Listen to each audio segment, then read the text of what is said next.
Olá, pessoal. Hoje é sexta-feira, 21 de novembro de 2025, e nosso novo convidado é o Dr. John Gardner. Ele é psicólogo e vamos falar sobre Donald Trump. Queremos entender o que está acontecendo com ele. Deixe-me começar com as perguntas sobre Donald Trump. Como você se apresenta ao nosso público, John?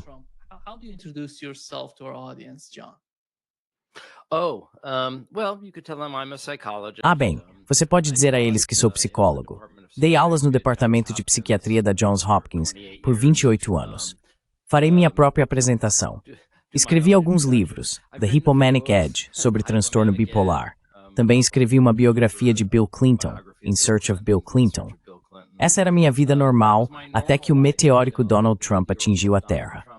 E então, em 2015, como eu havia recebido treinamento especial em transtornos de personalidade, com a pessoa que era realmente considerada a maior autoridade mundial em narcisismo maligno, fiquei sensibilizado aos sinais e sintomas do transtorno de personalidade que Trump tem, porque eu vinha estudando isso.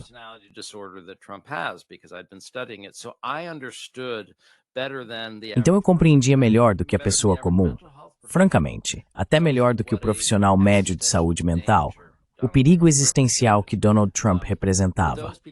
Para aquelas pessoas que não sabem, o que é a maioria, o narcisismo maligno é na verdade um diagnóstico histórico.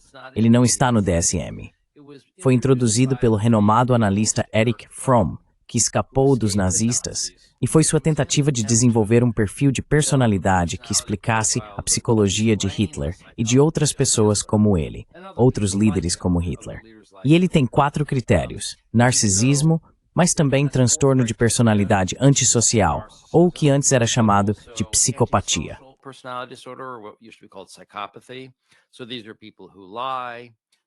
Essas são pessoas que mentem, que quebram leis e normas, que violam os direitos dos outros e não sentem remorso, culpa ou ansiedade por isso. Além disso, há a paranoia, seu sentimento constante de ser uma vítima, sua demonização de minorias ou de qualquer um que discorde dele. E o quarto componente é o sadismo, sentir prazer e alegria reais em ferir pessoas, destruir pessoas, humilhar pessoas e criar uma sensação de terror e caos que o faz sentir-se poderoso. Então, o que vocês não pretendiam ao essa personalidade foi que isso era literalmente um meteor em direção à Terra, uma ameaça existencial genuína.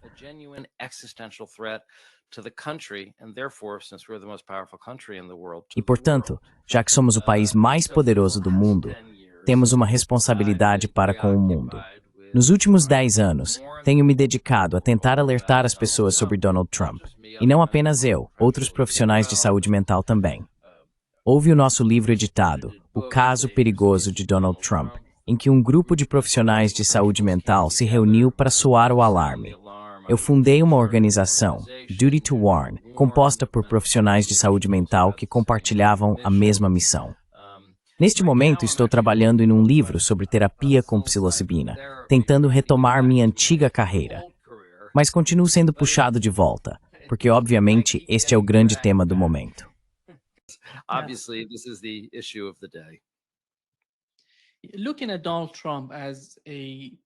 Olhando para Donald Trump como pessoa, quais são os principais problemas quando você o analisa como psicólogo? Porque muitos de nós que não somos familiarizados com essa área, não fazemos ideia do que está acontecendo com Donald Trump. A gente fica se perguntando, o que está acontecendo com ele? Ele muda de ideia a cada 2 minutos. O que você nos diria sobre a personalidade dele?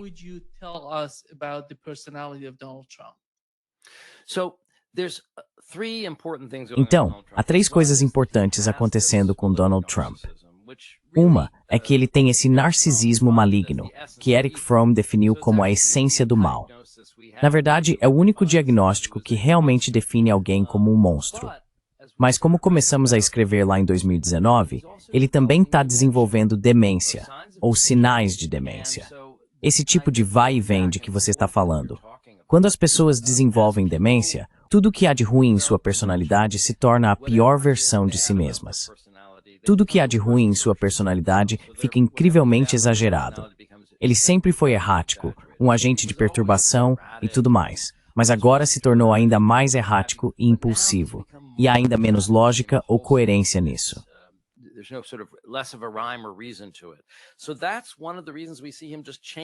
Então, essa é uma das razões pelas quais o vemos mudar de ideia de forma tão errática, o que é parte do que o torna, na minha opinião, tão perigoso. Porque um Donald Trump com demência é ainda pior do que um Donald Trump sem. Sabe, ele literalmente parece acordar um dia e dizer: quer saber? Vou colocar tarifas de 100% sobre a China.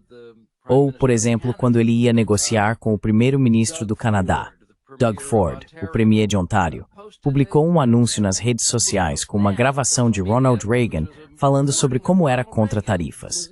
Bem, isso o enfureceu durante o café da manhã, e ele decidiu cancelar as negociações comerciais com o Canadá porque alguém postou algo nas redes sociais. É desse tipo de coisa que estamos falando. Ele vai e volta de maneira tão errática. Como é que outro país consegue negociar com alguém assim?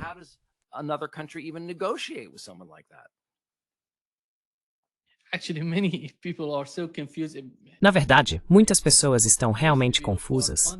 Neste podcast, nós geralmente falamos sobre política externa dos Estados Unidos. Mas quando se trata da relação entre os dois, como você mencionou a China, as duas superpotências estão conversando entre si. E toda vez que Donald Trump fala, ele muda de posição. Isso é extremamente prejudicial para a política externa do país. Como isso vai ser controlado?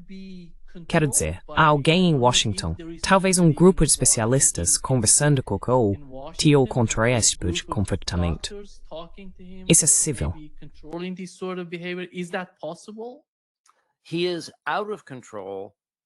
Ele está fora de controle, e não há limites. Essa é uma das razões pelas quais ele é muito mais perigoso neste mandato do que foi no primeiro. Antes de tudo, ele claramente se deteriorou desde então. Todos que trabalharam na administração Trump disseram que ele não é o mesmo homem. Então, antes de tudo, ele está entrando em colapso em termos de suas faculdades cognitivas. Mas o outro ponto é que durante sua primeira administração, ele nomeou pessoas sérias. Pessoas que talvez compartilhassem de sua ideologia, mas que ainda tinham experiência em seus departamentos e credenciais reais. Desta vez, ele garantiu que uma das principais qualificações para ser nomeado por Donald Trump é não ser qualificado.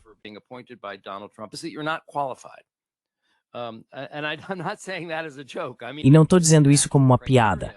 Quero dizer, é realmente um critério concreto, porque assim você não vai saber que o que ele está mandando você fazer é ilegal ou contrário, sabe, a décadas de precedentes ou aos princípios da ciência. Você só sabe que precisa ser o capanga dele e cumprir a vontade dele. E esse é o seu caminho para o poder. Então o problema é que ele tem todos esses bajuladores ao redor, e esse tipo de expurgo acontece com ditadores, certo? Quero dizer, você realmente não gostaria de ser o ministro da Agricultura de Stalin, porque ele matou os últimos 5 ministros da Agricultura, porque eles não eram radicais, submissos ou fiéis o bastante. E é isso que Trump fez.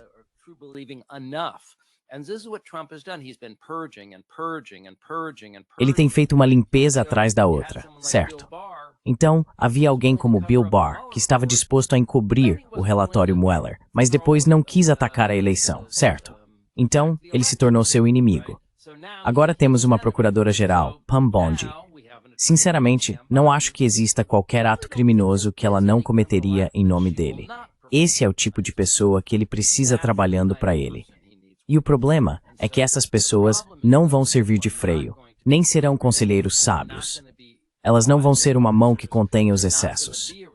Então, à medida que esse homem perde o controle de suas faculdades, ele ganha mais controle sobre o mundo. E não há ninguém ao redor dele tentando moderar esses impulsos.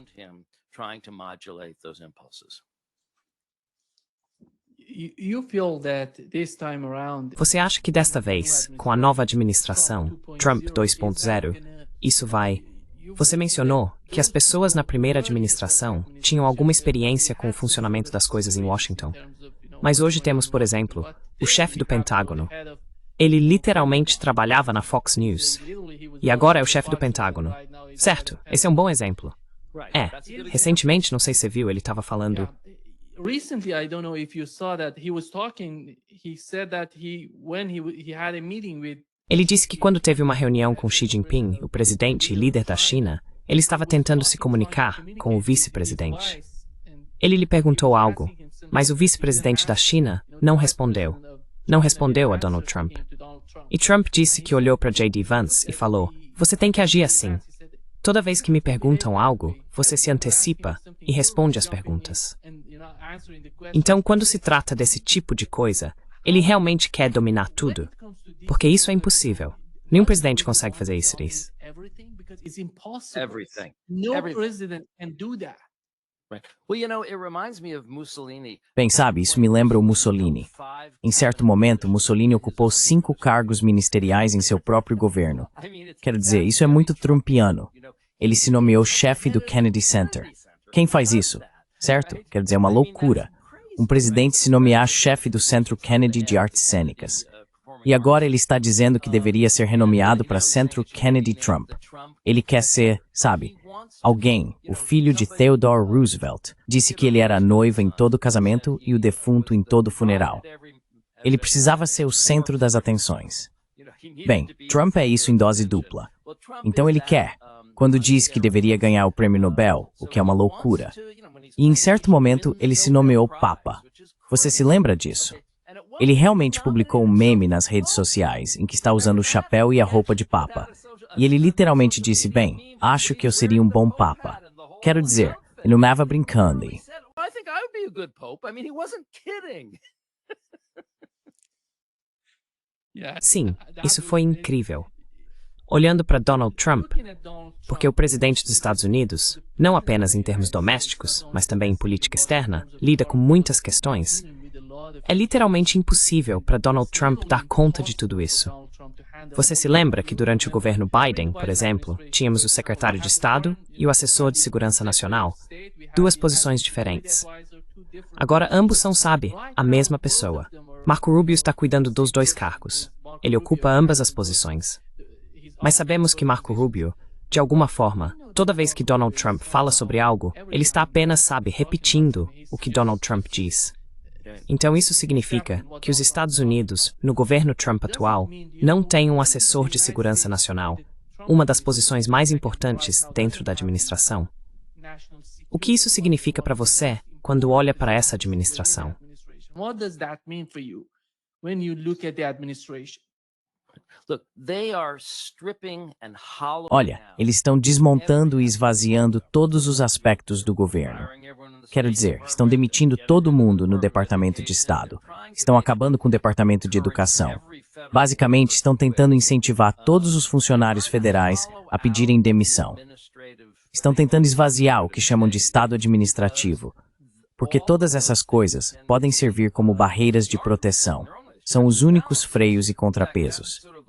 Na verdade, essa é meio que a ideia de uma meritocracia. Acho que isso começou no governo Grant, na verdade foi com Chester Arthur, eu acho, que criou um serviço público que não se baseava em favoritismo. Antes, o lado que vencia podia dividir os cargos entre seus aliados, mas depois decidiram que não, que isso deveria ser baseado no mérito.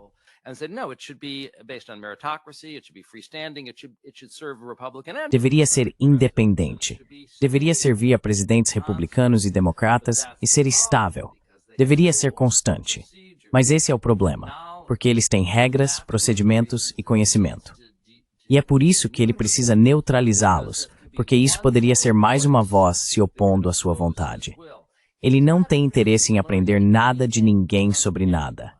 Não sei se você se lembra disso do primeiro mandato dele.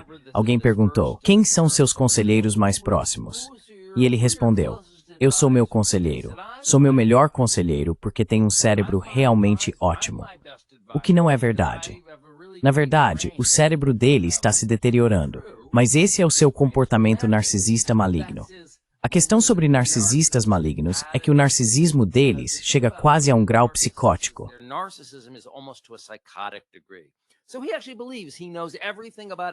Então ele realmente acredita que sabe tudo sobre tudo, certo?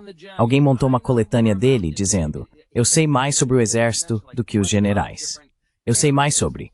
E você mencionou umas 25 áreas diferentes em que ele afirmava saber mais do que os especialistas. O que, é claro, é impossível. Mas isso é o narcisismo dele. O que ele quer é ser elogiado e ter as pessoas fazendo o que ele manda, sem questionar. E isso significa eliminar qualquer um que tenha algum tipo de especialização. E você tem razão em falar sobre o Pete Hegseth. A gente adorava zombar dele no nosso programa. O Pete Hegseth não só não tem experiência em comandar o exército ou em servir nas Forças Armadas, como também era apresentador da Fox News. E a gente gostava de destacar que ele era o apresentador do Fox and Friends de fim de semana. Ele nem era do time principal do Fox and Friends. He wasn't even the A team among Fox and Friends, okay?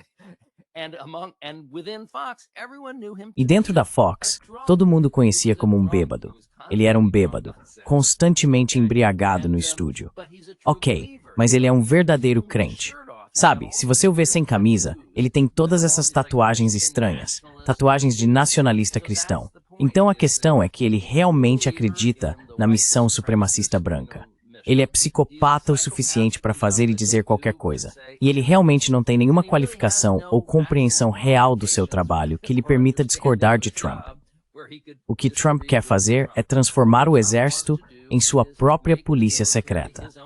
E com o ICE, ele já avançou bastante nesse sentido. Ele está essencialmente já invadindo as cidades, exatamente aquilo que os pais fundadores temiam, que o exército dos Estados Unidos fosse usado contra o próprio país.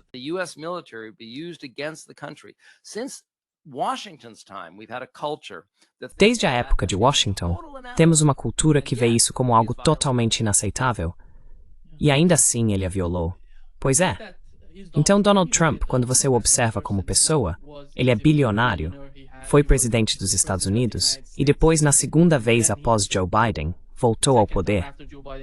O que ele quer? Sabe, me parece que quando ele fala sobre o Prêmio Nobel da Paz, ele o vê como algo que não conseguiu conquistar.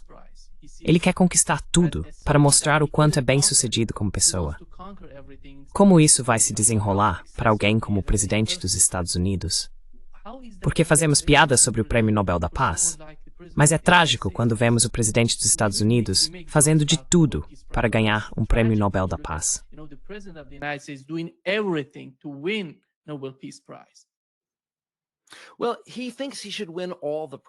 Bem, ele acha que deveria ganhar todos os prêmios. Então, parte do que ele faz é simplesmente mentir sobre isso. Ele disse, eu acabei com 8 guerras. Ele não acabou com guerra nenhuma. Quer dizer, você sabe, é uma besteira. E, na verdade, quando ele fala sobre isso, ele confunde os países. Ele realmente disse, eu fiz a paz entre o Paquistão e o Irã. Bem, você sabe, é fácil cometer esse erro, certo? Porque Irã e Índia começam com I. Esse é o nível de raciocínio dele. Ele faz isso o tempo todo. Alguém perguntou a ele sobre seus ataques a Harvard, se aquilo era um ataque à liberdade acadêmica, e por acaso, foi um repórter negro que perguntou se isso era um fator. Então ele começou a falar sobre o Harlem, que é um bairro de Nova York, predominantemente afro-americano.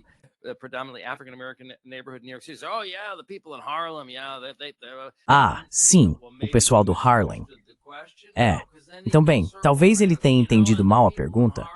Não, porque depois ele volta ao assunto, sabe, diz, o pessoal do Harlem me adora e aprova o que estamos fazendo em Harvard. Então, quer dizer, é desse nível de demência que estamos falando aqui. Você diz Harvard e ele pensa em Harlem. Ele não consegue distinguir Índia de Irã. E quando estava falando sobre Paquistão e Índia, ele disse, bem, você sabe, a Índia teve muitas mudanças de regime. Não, isso foi o Paquistão. Então agora ele não consegue mais distinguir os nomes. Não consegue distinguir a política. Então temos aqui uma pessoa que não tem conselheiros, não precisa de conselheiros, e que nem consegue manter os nomes dos países em ordem.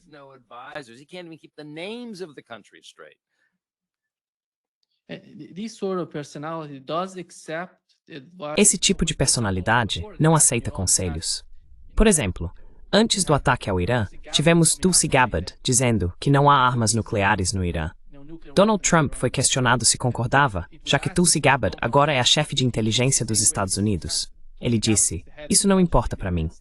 Mas afinal, olhando para as pessoas ao redor de Donald Trump, hoje, J.D. Vance, talvez o chefe do FBI, talvez Marco Rubio, quem é a pessoa mais importante, depois de Donald Trump, que pode influenciar suas decisões?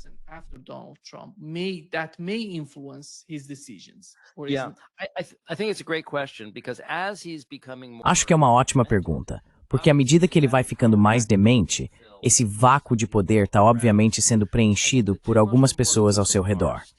Acho que as duas pessoas mais importantes são Stephen Miller e Russell Vought. Stephen Miller é realmente um caso interessante. Ele é um nazista judeu. E nós realmente temos um mecanismo psicológico que explica esse comportamento. Chama-se identificação com o agressor. É um mecanismo de defesa que Anna Freud descreveu, significando que você se identifica com seu perseguidor, tipo síndrome de Estocolmo, certo? Então aqui temos um judeu que basicamente está canalizando Goebbels. Sabe, meu pai costumava gostar de contar essa piada. Um menino judeu e um menino católico estão conversando.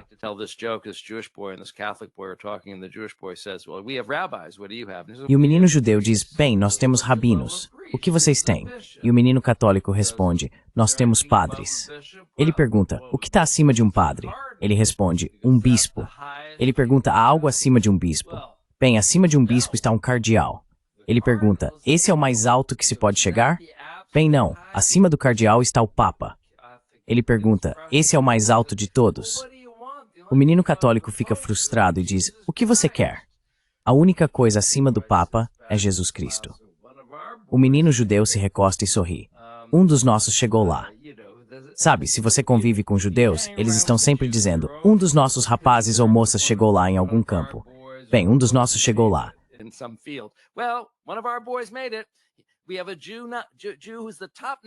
Temos um judeu, não judeus, o principal nazista dos Estados Unidos. E ele está promovendo essas políticas genocidas, e elas são genocidas, contra imigrantes. Antes de tudo, ele quis construir campos de concentração em sua primeira administração. Trump quis. Ele criou capacidade para 250 mil de refugiados no deserto. E então, quando a política de separação de crianças causou tanto escândalo, ele recuou. Pois bem, agora estão enchendo novamente esses campos de concentração. E só para que as pessoas entendam, a definição de um campo de concentração não é um campo de extermínio. É concentrar um grupo indesejável de pessoas. Indesejável por causa de sua etnia, religião ou opiniões em um espaço confinado.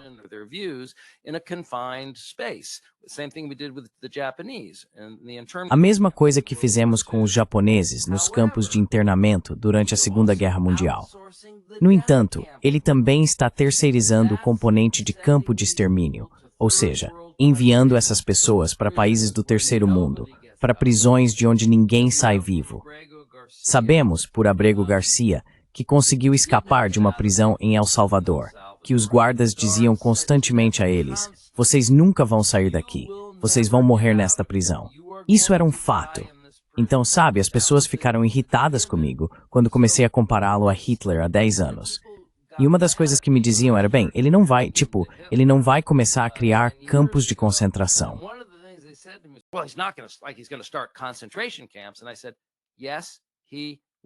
E eu disse, sim, ele vai. Guarde minhas palavras. E sim, ele fez. Então Stephen Miller é muito perigoso. Russell Vought é muito perigoso, porque é o autor do Projeto 2025, que na verdade é muito detalhado e não insano. Sabe, é um processo muito detalhado e intelectualmente elaborado, passo a passo, para desmantelar o governo dos Estados Unidos, de modo que os oligarcas bilionários possam governar. Os oligarcas bilionários brancos e homens possam governar. E ele está executando esse projeto de forma sistemática. Então Trump está feliz em basicamente terceirizar essas coisas para homens mais capazes que estão servindo aos seus propósitos.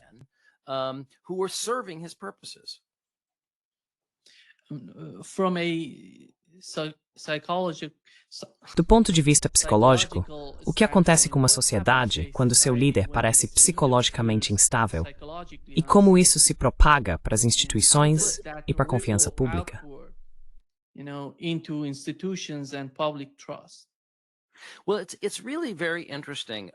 Bem, é realmente muito interessante.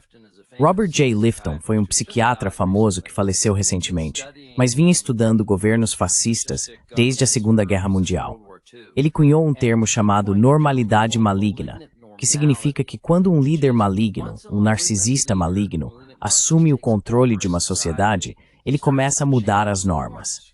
Ele altera os costumes, a visão de mundo, de modo que o país começa a se adaptar à sua patologia. E sua loucura passa a se tornar sabedoria convencional. A Alemanha nazista é um exemplo perfeito, porque a Alemanha era um país muito civilizado antes de Hitler. Sim, eles tinham antissemitismo.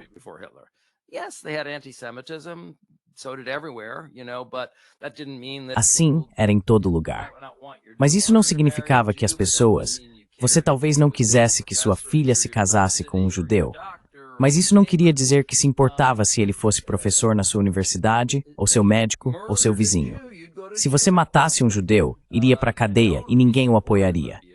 E de alguma forma, Hitler mudou a ideologia do país, de modo que agora, se você não matasse um judeu, iria para a cadeia por não fazer parte do regime fascista. Então é realmente algo bastante chocante e perturbador. E as pessoas escreveram livros perguntando como o país enlouqueceu. Como um país enlouquece. A mesma coisa aconteceu em Ruanda, sabe? De um dia para o outro. Certo?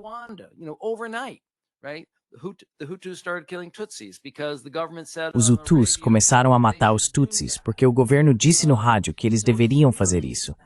Então é realmente desanimador perceber o quão flexíveis e maleáveis os seres humanos são.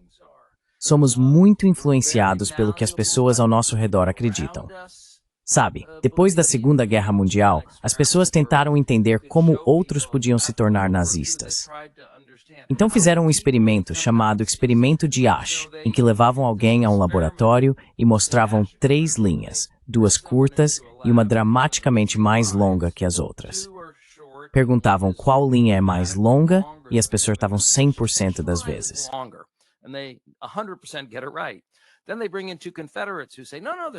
Então eles trazem 2 cúmplices que dizem não, a linha mais curta é mais longa. E 1/3 das pessoas muda suas respostas porque 2 pessoas que elas nem conhecem disseram o contrário. Então nossa noção de realidade é muito maleável. Agora, ela também é maleável quando se trata de propaganda, certo?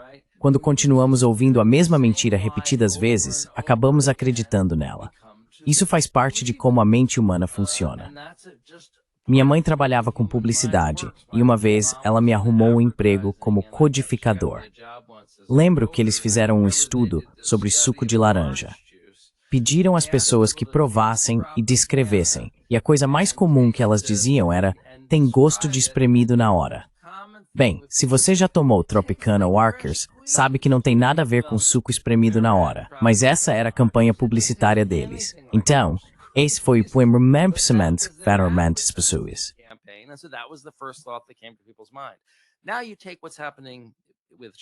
Agora, veja o que está acontecendo com a Fox News e a Newsmax.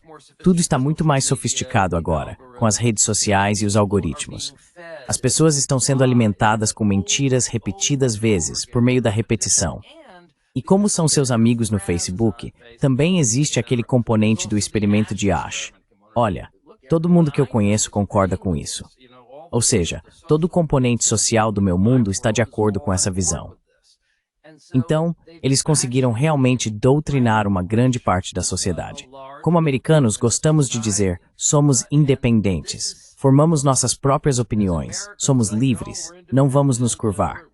Mas, na verdade, não é tão difícil doutrinar os americanos, assim como não foi tão difícil doutrinar os alemães. Na verdade, agora temos uma tecnologia ainda melhor para doutrinar as pessoas. Naquela época, eles não tinham o Facebook.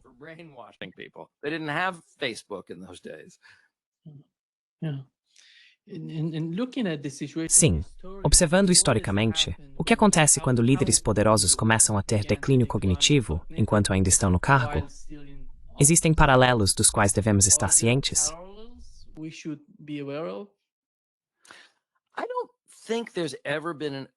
Não acho que já tenha existido um exemplo tão ruim quanto este que eu consiga lembrar. Quero dizer, pensamos no rei Luco George, talvez. Ronald Reagan começou a desenvolver demência, mas isso foi perto do fim de seu mandato, então ele conseguiu sair sem causar muito dano nesse sentido. Antes de termos a Satsming tremenda, Woodrow Wilson teve um derrame e sua esposa governou o país por um mês a partir da Casa Branca. Mas, novamente, sem nenhuma intenção malévola. Não consigo pensar em outro exemplo. Talvez você possa me ajudar. Você provavelmente sabe tanto quanto ou mais sobre história do que eu. de um líder maligno que realmente tenha perdido completamente suas faculdades mentais e ainda assim continuado no poder, com capacidade de causar tanto dano.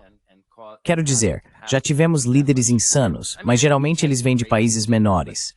O problema com os Estados Unidos é que somos a nação indispensável. Isso não é uma hipótese.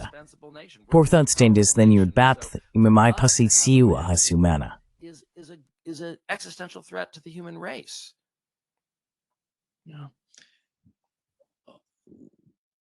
Sim. Você acha que o que está acontecendo com Donald Trump está mais ligado à personalidade dele ou à idade? Sabe, ele tem 79 anos.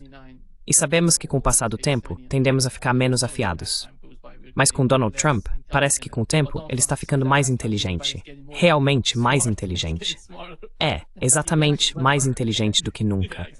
Como você separa essas duas questões? Uma parte está relacionada à personalidade dele, a outra à idade.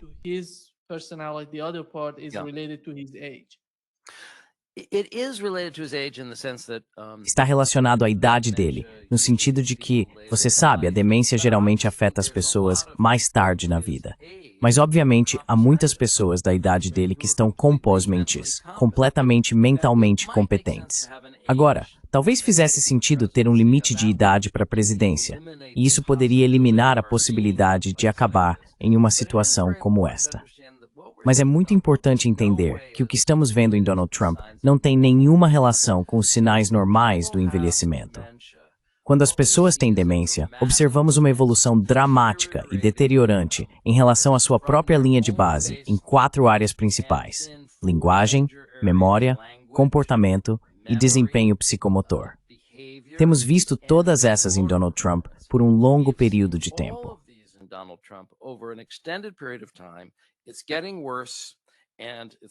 Está piorando, está acontecendo com mais frequência.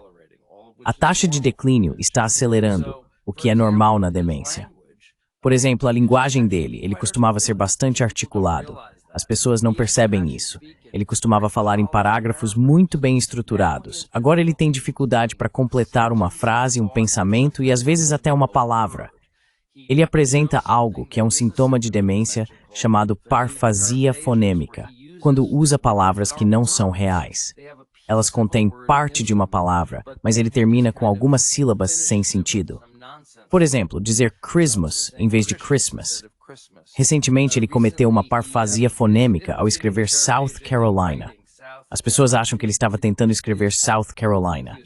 E Kofife foi outro exemplo. Sabe, quando ele colocou isso por escrito.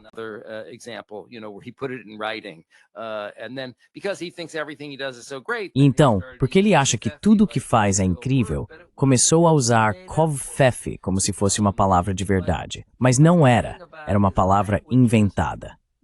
Outra coisa sobre a maneira como ele fala é que, além de não conseguir concluir um raciocínio, ele também tem essas interrupções tangenciais em que as pessoas nem sabem direito do que ele está falando. Ele se desvia para um assunto que não tem nada a ver com o tema e depois muda para outro sem nenhuma conexão lógica. Isso tem acontecido muito com ele ultimamente. Acontece o tempo todo. E é como se estivéssemos ficando insensíveis a isso. Só para dar um exemplo rápido, quando ele estava no USS Washington em 28 de outubro, ele disse: "Eu nunca gostei de pessoas bonitas. Nunca admiti isso antes." Ok, antes de tudo, isso já é uma loucura, certo? Mas isso é impulsividade.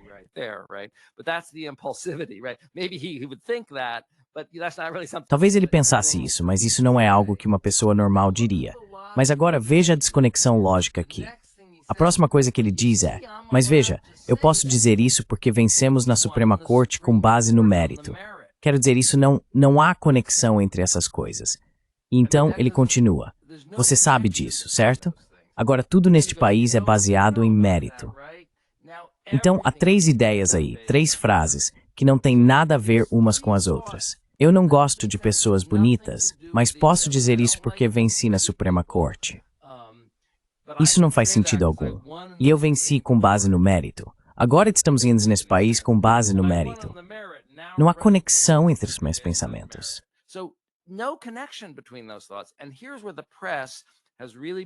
E é aqui que a imprensa realmente tem prestado um desserviço ao país.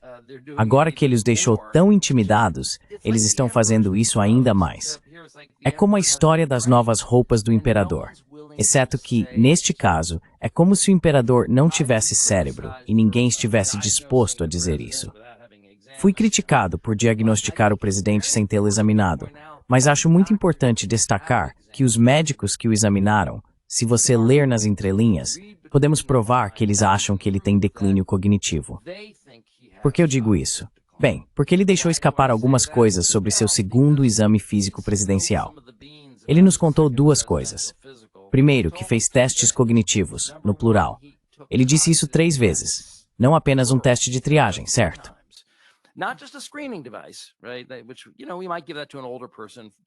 O que você sabe, poderíamos fazer com uma pessoa mais velha apenas por precaução. Mas só aplicamos uma bateria de testes psicológicos e cognitivos se tivermos motivo para acreditar que precisamos descartar ou confirmar um declínio cognitivo orgânico sério. Ele também disse que fez uma ressonância magnética, certo? Também nunca, jamais na prática médica, fazemos uma ressonância magnética em alguém apenas como exame de triagem. Só fazemos uma ressonância magnética se suspeitarmos de um problema sério e precisarmos confirmá-lo ou descartá-lo. Então veja, estão fazendo testes cognitivos nele, estão fazendo uma ressonância magnética, não nos disseram o motivo e não nos disseram os resultados. Mas se você entende como a medicina é praticada, os médicos estão basicamente dando a entender, não querem dizer abertamente, que estão diagnosticando e tratando esse homem por demência.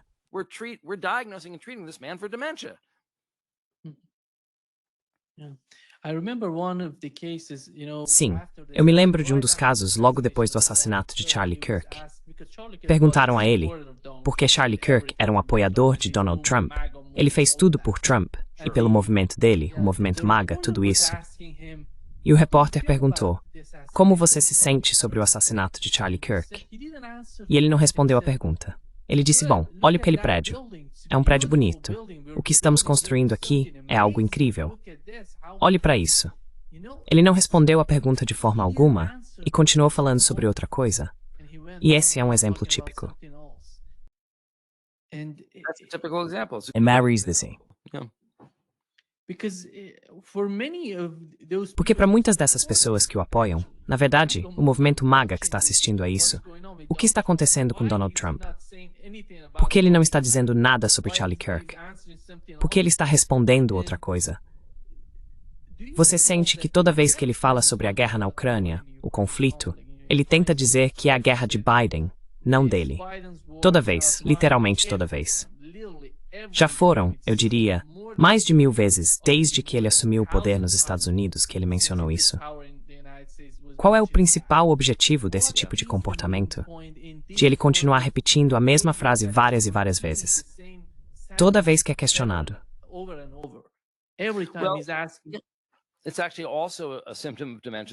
Na verdade, isso também é um sintoma de demência. Chama-se perseveração, a tendência de repetir a mesma coisa várias vezes. Meu tio tinha demência, ele dizia a mesma coisa repetidamente. E você tem razão, isso não responde à pergunta. É apenas algo na cabeça dele que ele continua repetindo, ignorando o que está sendo perguntado. Então, seja conversando com pessoas no McDonald's ou em um navio, ele simplesmente entra no seu discurso habitual. Os assuntos que ficam girando na cabeça dele.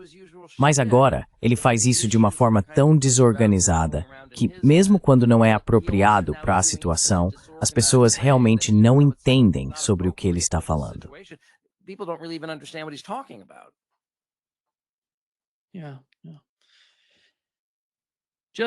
Sim. Só John, para encerrar esta sessão, olhando para o governo de Donald Trump e o que está acontecendo com a política externa dos Estados Unidos, aquelas pessoas que estão tentando, sabe, como o primeiro-ministro do Canadá, se comunicar com Donald Trump, mas até agora não tiveram sucesso. Elas agora estão formando novas parcerias com a China, porque Donald Trump foi incapaz de encontrar qualquer tipo de solução para o que está acontecendo entre os Estados Unidos e o Canadá. O que, na minha opinião, é uma das relações mais importantes para os estadunidenses, junto com o México. Mas não se trata apenas de comunicação. it's not just about the communication, it's about how the way that the foreign leaders are looking. É sobre como os líderes estrangeiros estão vendo o que está acontecendo com Donald Trump. Recentemente, ele teve uma reunião com Xi Jinping. Dá para ver como Trump tenta mostrar que é próximo de Xi Jinping, até fazendo pequenas piadas quando está perto dele. Mas também dá para perceber Xi Jinping tentando se distanciar de Trump. Como esse tipo de comportamento será percebido por outros líderes estrangeiros, como o próprio Xi Jinping, ou primeiro-ministro do Canadá, e quão prejudicial isso pode ser para a política externa dos Estados Unidos. And how damaging that could be for the foreign policy of the United States. It's extraordinarily damaging. É extremamente prejudicial. Acho que agora todos entenderam. Quero dizer, se você olhou para a visita recente dele ao Japão, ele estava literalmente vagando. E vagar é um termo técnico que usamos para pessoas com demência. Ele tinha um olhar vazio no rosto, parecia desorientado. O primeiro-ministro parecia chocado. Ela literalmente teve que girá-lo fisicamente, orientá-lo e guiá-lo. Sabe, era um padrão em forma de L muito simples, que ele deveria percorrer 3 vezes, e ela teve que guiá-lo a cada vez. Então, em um certo momento, ele simplesmente se afastou, cerca de 20 soldados adiante, e um soldado teve que vir e escoltá-lo de volta ao grupo.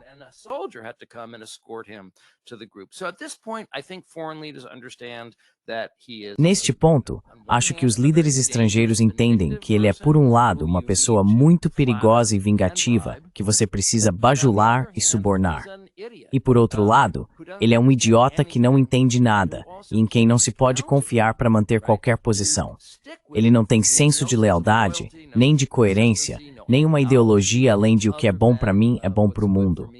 Então, ou temos uma série de líderes estrangeiros cínicos, como, digamos, a Arábia Saudita, que entendem isso e pensam, basta dar bilhões e bilhões de dólares a esse cara e ele fará o que quisermos. Mas os países legítimos, os países normais, realmente não sabem como lidar com ele.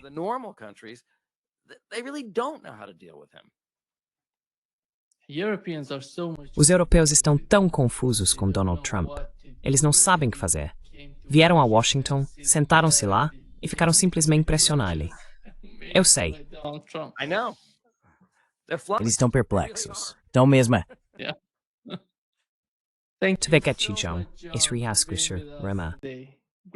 Grande prazer em tê-lo aqui. Obrigado. Até a próxima. Tchau. Bye-bye.